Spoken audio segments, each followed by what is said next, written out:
they're clearly going for a Guantanamo thing. And it doesn't make any sense, the Guantanamo angle that they're taking, because the villain is not redeemed.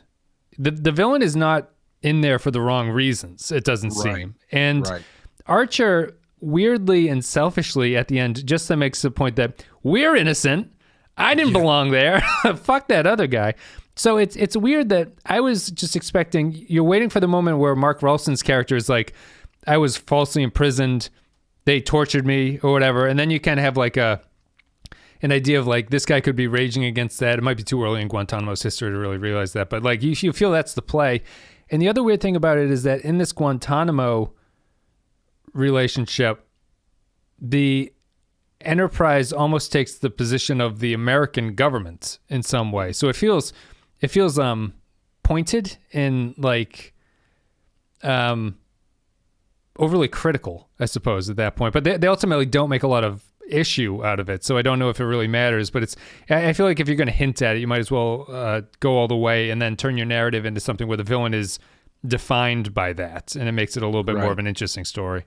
Yeah, the level of indignancy that Archer has with that final line, it does kind of lose its poignancy when you realize he's only talking about himself. Yeah. And if you had Kuroger have that thing where he's like, he was falsely imprisoned and he's not going back. He refuses to go back, and then he dies. He becomes Archer's friend and dies during the course of the Enterprise episode. Like, he gets shot by the guards, and then Archer's like mad at this guy, the bureaucrat, because his new friend died. I don't even think you need to do that. I think you could still have it go the way that it goes and have him have that anger that he has and have him refuse to get off the ship because he's refuses to go back to jail or whatever, even though it's one of those things where he was falsely imprisoned, but now he's definitely going to be really imprisoned, Yeah, sure. Or rightfully imprisoned. So he refuses to go back to jail, so he crashes the ship or whatever. And then that level of indignancy, is that a word? It sounds good. Sure. I think so. He's being indigent. Yeah. That level of anger that Archer has when he spits that at him, I think would stick a lot better, because he's just watched someone who's been not just himself and not just Trip. He's watched someone who's been whose life has been ruined by being falsely imprisoned and ultimately causes their death indirectly. I think the selfish aspect might be more why I hate the final line. How strange it is that like they kind of drop crumbs that this is what I think the guy might have a thing where he was like, I was imprisoned when I was very young for something, and he doesn't really ever say that he was innocent, I don't think, but it's kind of implied that there's this whole, it's more applied instead of through the prisoners, it's implied through the bureaucrat has a lot of lines. He's like, hey, there's a lot of ships out there, we just arrest whoever the fuck comes in, like, what are you going to do about it? And I think it's better if the prisoners have that point of view than the bureaucrat. It just seems like it's a missed opportunity. Yeah, the Archer at the end, when you really kind of look at what he's saying and you realize it's about himself and not anybody else, it feels like someone who forgot their keys and got caught outside in the rain, and then you finally let them in. They're like, I was out there for 20 minutes. Right. Like, you forgot your keys. Right. This doesn't have anything to do with anybody else. Yeah. I think there's a little bit of tweaking they could have done with the situation on the ship. I don't need everybody on the ship to have some sob story. I think as far as the people you do see, you get plenty. I thought the guy next to Trip worked great, even through the fact that he doesn't want to go. He still thinks there's a chance for them to get let go, so he gives Kuroger the heads up so Trip can't shoot him. I thought that was great. Then nice scene afterwards where he's like, I saved you. You should be thankful for me. Right. Yeah. That's a really well drawn character, I think. But yeah, I think just a couple tweaks. I don't think you need, because a lot of them have to be criminals, because otherwise the takeover of the ship doesn't hold any violent weight. Right. Like a lot of them have to be real criminals, and I don't think the show is even implying that everyone in Guantanamo is innocent. It's just the fact that someone can get caught up in this or whatever. But I would have preferred Archer not to be.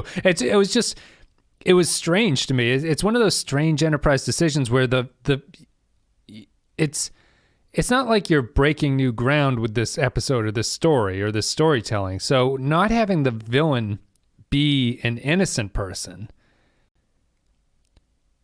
it's almost just like, you know, he wrote the script and someone gave them the notes and he's like, well, I'm not going to rewrite everything. I'll just rewrite the last line of dialogue here, and that'll be enough to do it. It just seems a little bit lazy and surprising, really. And yeah, I don't know if it would have been better. I have to assume it would have been slightly better if Kuroda had a little bit of a story. You have a good actor there who can sell that kind of stuff. It's not like it's some B grade off the street day actor player or whatever. It's someone who's been in movies and things like that. You think you'd give him something to do. Yeah, even there, I don't think you need him to have like some big, you know, sappy monologue or anything, but I think just a few things to push him into that direction that he can really sell that he's been wrongfully imprisoned in the past and now he's doing what he has to do to avoid being imprisoned. I think would go a long way. And I think you're kind of right with that final line where it's like, it feels like they got the script and someone said, this is great, but what does this really mean? Like, how do we, once we get back to the ship, what have we learned here? Right. Because otherwise it's just action for action's sake. And there's no real theme or moral other than it's great that we got Archer back before they crashed the plane. Yep. So they throw that line in there, but nobody took the time to go, okay, that line's great, but what does that mean for the rest of the story now? It does feel like in addition to give the episode weight, but they didn't go back and give the entire episode weight. They just, you know, hung a tag it on there 15-pound weight on the end of it. Yeah, and I found that to be, I know I'm focusing on it a lot, but I found that to be pretty annoying in terms of the story. Like, I honestly would have rather they not said anything and Archer just leave, and it's not so pointed that that's what Archer thinks. Like, I kind of got that impression throughout it, but just the fact that Archer hammers it home selfishly and honestly too late. Like, literally, it's at the last second that he starts mentioning things like that. It was just